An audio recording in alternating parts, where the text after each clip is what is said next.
Алдан с рабочим визитом посетил министр ЖКХ и энергетики республики Данил Савинов. Он посетил объекты тепловодоснабжения, встретился с энергетиками, осмотрел жилые дома. Особое внимание было уделено теплоцентрали, которая в прошлый сезон работала в щадящем режиме. Подробнее у наших алданских корреспондентов. Особый интерес у всех структур вызывает теплоцентраль АРМЗ, которая отапливает половину города и которая в прошлый сезон работала в режиме постоянных аварий и ремонтов. В теплоэнергосервисе заверяют, что котельная будет полностью готова. Причем после анализа ситуации, приведшей к авариям в прошлую зиму, в новый сезон будут применены дополнительные решения. Именно тот момент между запуском РИПа и отключением электрической энергии, он негативно влияет на работу котлов. Получается останов, движения воды нет, закипания, и котлы начинают, как сам видел, они начинают чуть ли не прыгать.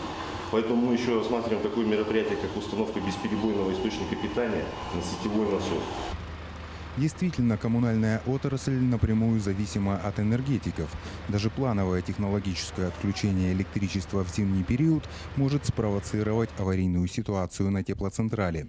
Впрочем, аварийное отключение в январе этого года и привело к выходу из строя котлов на котельной АРМЗ. Здесь нужно у теплоснабжающих организаций, чтобы у них были РИПы и автоматическое переключение, автоматика, чтобы это все сразу включалось.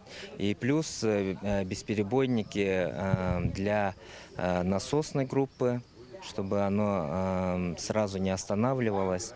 И циркуляция насосов, оно тоже резервные источники, да.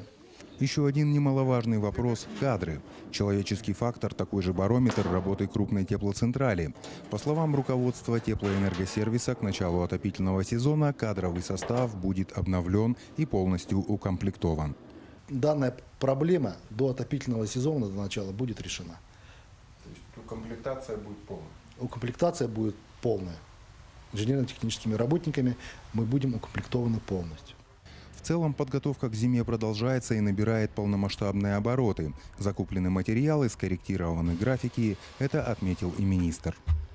Министр ЖКХ и энергетики также посетил ряд жилых домов, пообщался с жителями и рассмотрел ход реализации программы капитального ремонта жилого фонда. Руслан Павлов, Алдан.